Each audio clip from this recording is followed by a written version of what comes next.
California recognizes a population of just about 300,000 individuals that were born with and living with developmental disabilities. Developmental disabilities are disabling conditions that are either present at birth or appear during childhood, and are disabilities that there really are no cures for. They're lifelong disabilities. Regardless of how severe a person's disability is, we found that people can go on to live wonderful, rich, meaningful lives, valued by their community, productive in many aspects of community life. We still don't see nearly enough local employers who are willing to look at how to capture the gifts of a person, even if their ways of getting things done are slightly different.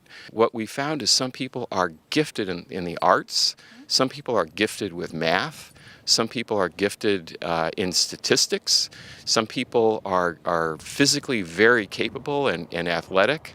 And so when you think about all the kinds of jobs there are in the world, there is a job that every single person can not just do, but succeed in. When you've met one person with autism, you've met one person with autism. Right. There's really no stereotypes. Okay. And we have so many examples of people not just being the minimum producers, but when you have a person with a disability in the right job, the right match, then that whatever the disability portion of their personality is or physical makeup is irrelevant, because the job doesn't require that.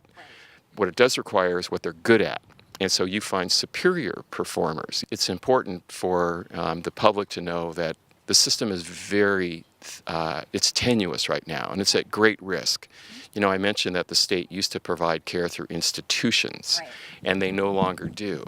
Now the entire support system and safety net for people living with lifelong disabilities is made up of small community organizations. And the state has not done a good job of funding them and supporting them adequately. So I'm afraid we're looking at a train wreck, not a slow erosion, but the collapse of all of these small community organizations. Major League Baseball stars Albert Pujols and Jock Peterson have been touched by developmental disabilities in their own families, and they work tirelessly to raise money and awareness for other families in need. Former Dodger pitcher Jim Gott and his wife Kathy went a step further, creating a business called Danny's Farm, so their son Danny would have a business he could work at as an adult with autism. But without state funding, businesses like this are at risk. Danny's Farm, a while ago, all I was doing was just being the janitor, cleaning up poop and other things. But now I just got a promotion. I'm in the marketing department.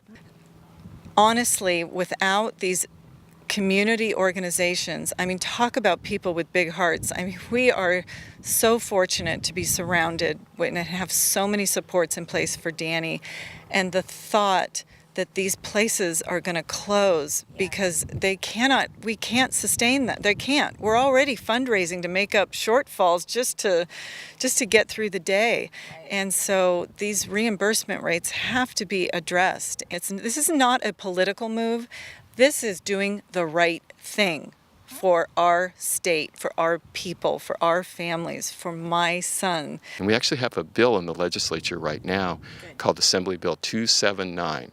Assembly Bill 279, authored by Assemblymember Chris Holden from Pasadena, one of those cities that has a minimum wage law.